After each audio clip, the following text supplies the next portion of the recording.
ایسی خواہش جو زندگی کی طلب بن جائے، ڈیمانڈ بن جائے، پیشن بن جائے، جو آپ کے دل پر قابو پا لے، تو خواہش اگر اس درجے پر ہو تو اس کو شہوت کہتے ہیں۔ یہ خواہشیں جنم کہاں سے لیتی ہیں؟ یہ خواہش، یہ طلب، یہ رغبت جنم لیتی ہے عام خواہشات سے۔ کسی چیز کو دیکھا، کسی بڑے گھر کو دیکھا، کسی پاورفل شخص کو دیکھا، کسی کا عہدہ دیکھا، کسی کی طاقت دیکھی، کسی کا منصب دیکھا، کسی کی عیاشی دیکھی، کسی کی مکاری دیکھی۔ جو کچھ آپ دنیا میں دیکھتے ہیں، ماحول، منظر دیکھا، تو ایک خواہش پیدا ہوئی۔ اگر وہ محض خواہش خیال تک رہے، یعنی محض ڈیزائر رہے، تو اس کو کہتے ہیں الہوا۔ اور عربی میں الہوا کے معنی ہوتے ہیں میل النفس الی الشہوہ، یعنی ہوا اس خواہش کو کہتے ہیں جو بندے کے اندر شہوت کا میلان پیدا کر دے۔ یعنی ہوا اس چیز کو کہتے ہیں جو دل پر قابو پا لینے کی صلاحیت رکھتی ہے، اس کے اندر میلان اور رجحان ہو، دل پر چھا جانے کا، دل کو اپنے کنٹرول میں کر لینے کا۔ کوئی شخص ایسا دنیا میں نہیں ہے جو خواہش سے پاک ہو، اور محض خواہش کرنا اور خواہش رکھنا، اس میں کوئی برائی نہیں ہے۔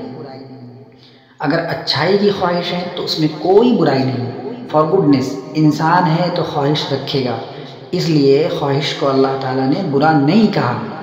جب وہ خواہش دل پر چھا جاتی ہے، وہاں سے برائی شروع ہوتی ہے، وہاں سے بندہ پھسلنے لگتا ہے، ڈگمگانے لگتا ہے۔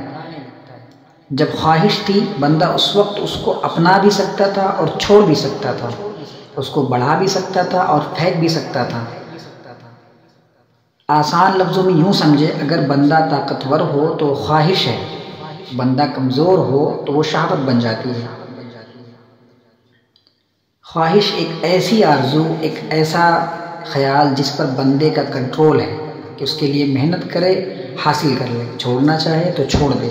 اگر خواہش بندے پر غالب نہ ہو تو وہ ہوا ہے، اور اگر خواہش بندے پر غالب ہو جائے تو وہ شہوت ہے، یعنی اس کے دل میں رغبت آ گئی، اور ہمہ وقت دل اس کو سوچنے لگا، تھاٹ پیدا ہو گئی، اس کی چاہت کی طرف چلا گیا، تو اب دل اس کو پا کر ہی آرام پائے گا۔ وہ چیز نہیں ملے گی تو دل بے سکون رہے گا۔ اگر خواہش اس درجے تک چلی جائے اور دل کو بے چین کر دے، اور دل کی بے چینی کے ساتھ جڑ جائے، دل کے سکون کے ساتھ جڑ جائے، بے سکونی پر قابو پا لے، تو ہوا یعنی خواہش اپنے درجے سے بڑھ کر شہوت میں تبدیل ہو گئی۔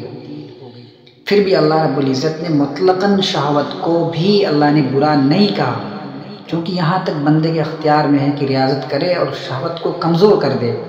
یہ منحصر ہے کہ بندے کا شعور کس وقت بیدار ہوا، یہ خیال کب آیا کہ میں مغلوب ہوتا جا رہا ہوں، میں کمزور ہوتا جا رہا ہوں، میں اپنی خواہشات کا غلام ہوتے جا رہا ہوں، میری خواہشیں اپنے اوپر سوار ہوتے جا رہی ہیں۔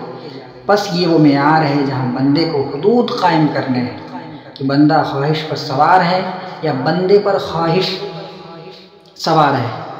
اگر خواہش بندے پر سوار ہو جائے، یہ شہوت اچھی بھی ہوتی ہے اور بری بھی ہوتی ہے۔ بری چیز کی ہو گئی تو ہلاکت کو لے جائے گی۔ اگر اس میں دوام آ جائے، ہر وقت صبح و شام دماغ کے اندر ایک تھاٹ پیدا ہو، ایک سوچ آئے، اور صبح و شام صرف اسی چیز کی یاد آئے، تو شہوت بندے کے دل کو پکڑ لے اور چھوڑے ہی نہ، ہر وقت چمٹ جائے، اس کے اندر جم جائے، تو وہ محبت ہے۔ Mm-hmm.